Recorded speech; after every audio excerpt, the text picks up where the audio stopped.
Let us start a new chapter, current electricity. The first topic we have to study is electric current, denoted by the letter I. Let us consider a conductor. Conductor is a substance in which a large number of free electrons are there,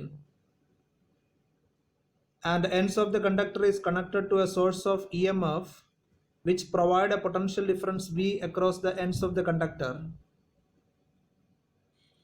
When the potential difference V is applied across the ends of the conductor, free electrons in the conductor start moving or start drifting towards the positive plate of the battery, and this free electron movement constitute a current in the conductor, and that is denoted by I.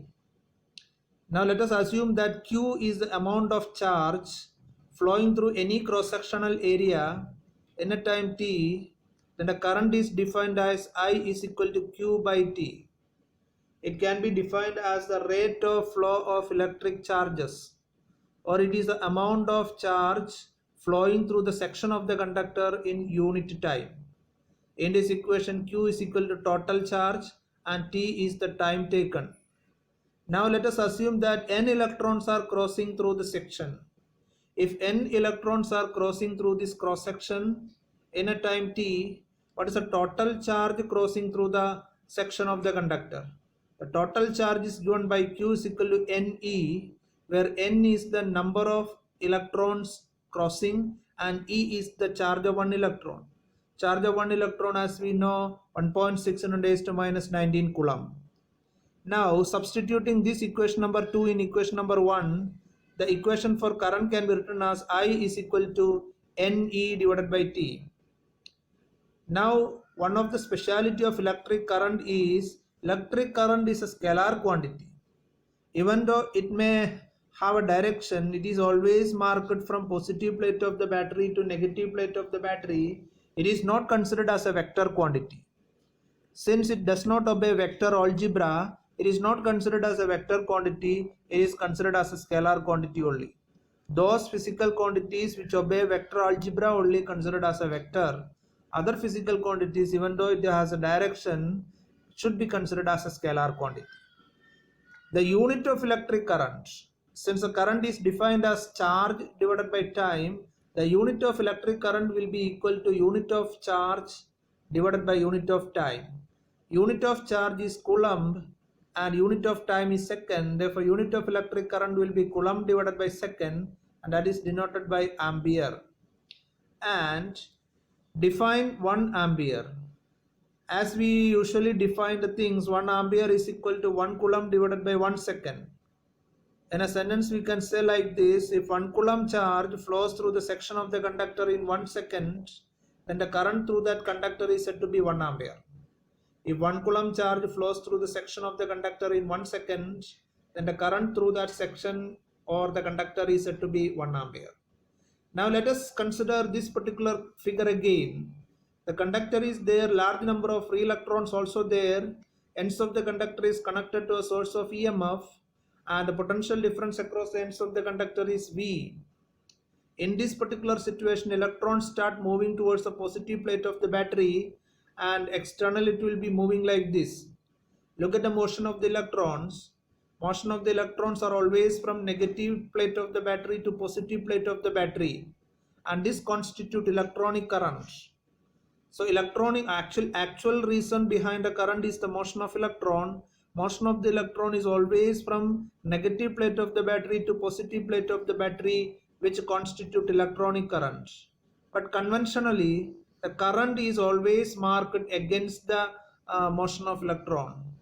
Look at this particular figure. The conventional current is marked from positive plate of the battery to negative plate of the battery.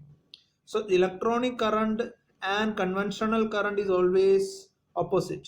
If the electrons are moving from left to right, the current direction should be taken as from right to left and vice versa. So this is what the idea of electronic current and conventional current, actually they represent same thing only. It's only a matter of representation.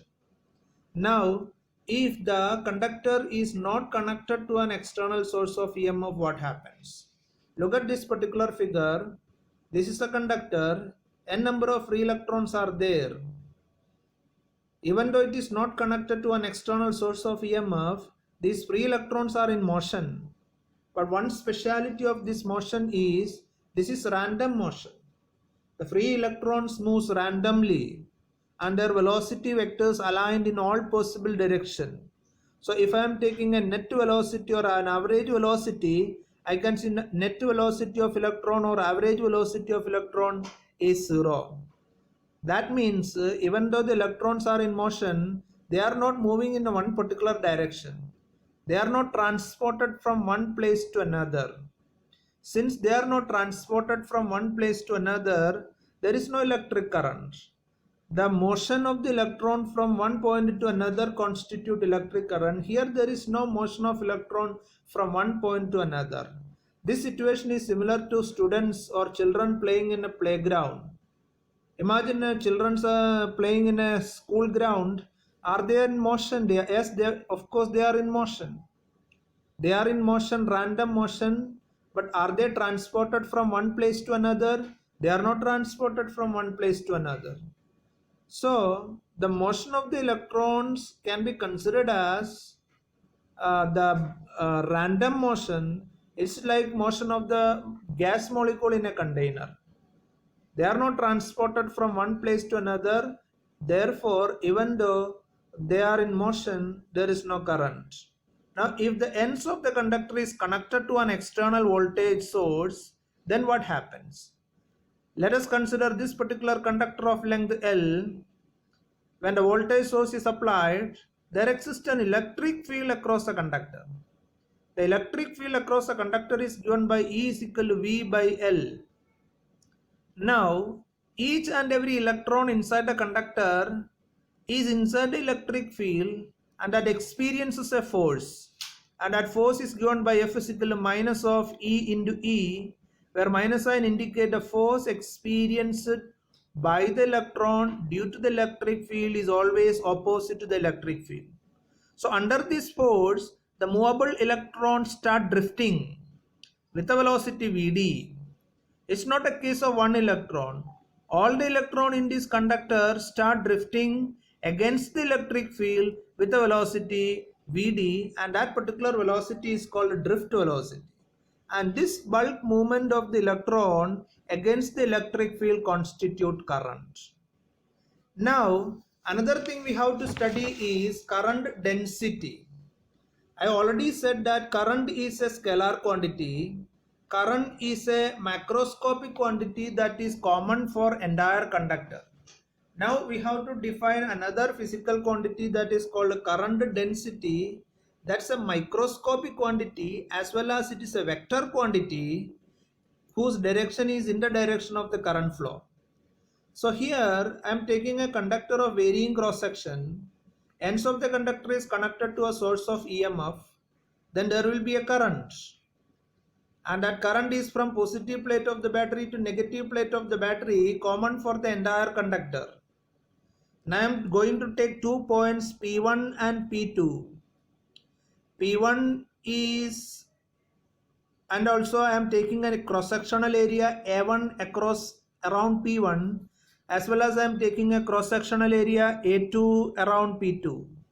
Area is a vector. Area vector will be always perpendicular to the area as shown in the figure. The same current passes through A1 and A2. Even though same current passes through A1 and A2, but the current density is different. The current density is defined as the current per unit area. J vector is equal to I divided by A into A cap. A cap is a unit vector in the direction of area vector. Now, as area increases, you can see current density decreases, and as area decreases, current density increases. Now consider these two cases. A1 is greater than A2, therefore current density J1 vector will be lesser than current density J2. This is because wherever the area is less, there the current density will be more. From this particular explanation, one thing is very clear. Current density is a microscopic quantity. current was a macroscopic quantity common for the entire conductor, current density is a microscopic quantity that changes from point to point. Another thing is the unit of current density, since it is defined as current divided by area, the current density unit will be ampere per meter square. Sometime we may come across certain situation in which the area under consideration is not perpendicular to the current direction, or area vector is not parallel to the current direction. This is the area under consideration, and the area vector will be perpendicular to that, and you can see the area vector is not parallel to the current, or area is not fully perpendicular to the current. In this particular situation, the portion or the amount of or the quantity of area perpendicular to the current will be A cos theta, where theta is the inclination of this area with vertical. Now A cos theta component only will be perpendicular to the current.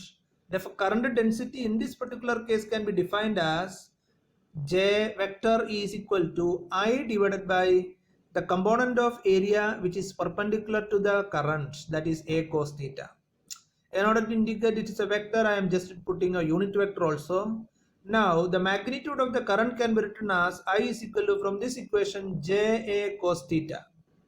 Therefore, the magnitude of the current can be written as J dot A, where J is the current density, A is the area vector, and a dot product of current density and area vector gives the magnitude of electric current.